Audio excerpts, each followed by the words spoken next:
Just want to do a quick visual here. I spotted this just walking around and I have to show you.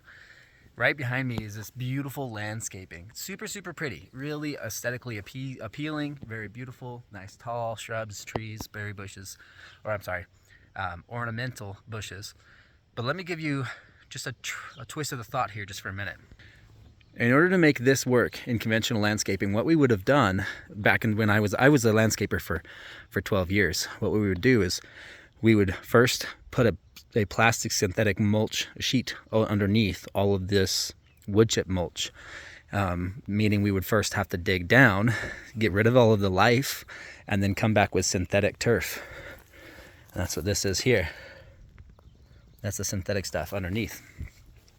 What that does is it separates the worms and the different organisms from working their way up into this mulch. In addition, this mulch here is actually treated not to decompose. It's got dyes in it. It has synthetic, sometimes fertilizers in them, and then a lot of antifungals.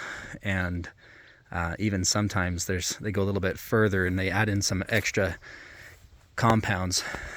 Now, the reason they do that is because it's supposed to look pretty. It's not supposed to be ecologically productive. It's just supposed to look pretty. Now, mixed into this, we have, in traditional landscaping, we have shrubs and bushes and trees and things that their purpose is just to look good. That's the whole vision for modern landscaping. Now, what if every single species here was productive? What if all of these berries or all of these perennial shrubs were actually, and shade tolerant, were actually berry producing? What if this tree above it was actually a cherry tree? And what if this tall shrub was actually an elderberry? And maybe we had a filbert or a hardy almond. And maybe over here we had a hardy fig, right? All of this landscaping wood chipped, instead of using dyed and fungicide treated wood chips for coloring and aesthetic appeal, what if we used raw chipped organic matter, like fresh branches with all their leaves still intact, and we chipped all that up and we put it down? It would encourage the soil biology, the soil life. We start to have a totally different view. And this section here, which is beautiful, would not only be beautiful, it would also be highly productive food source for your family. Now, what if on the south side we had a little bit of a vineyard going, maybe a little bit of grapevines moving between the canopies, trellised on wires between trees, or following branches from one tree to the other and back down again. Something harvestable, not letting them go to the top, but keeping it harvestable. Right? Now, what if over time these wood chips transitioned away from wood chips, and that first start of using wood chips wasn't permanent, but then we could transition this a little further into a living mulch, much like this.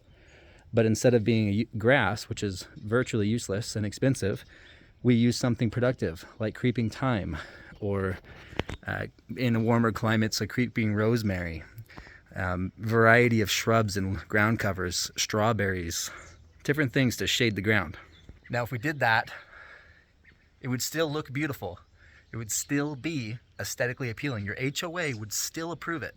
The only difference is that it's productive plants, productive species.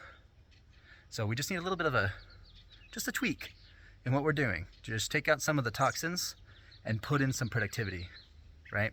Now, what if the rain catch off the house gravity fed that system, so you didn't have to water it yourself, right? Your sprinkler systems, if that's what you're working with, can still do their job, right? You can just transition these big, beautiful homes all down the street to being regenerative and functional. And it's very easy. It's not as hard as people make it look or sound. Right here, we actually have some grapevines. I don't know if we're going to be using those today or not, but that is going to be the plan. Talking about all of this today and more. We're going to get into the backyard and we're going to do some swales today. I'm super, super excited to do some swales with this group. And then hopefully with enough speed in building our swales and discussing elements like this on how we're going to start the food forest, we'll be able to knock out quite a bit of vegetation as well, get some things planted. So come see us.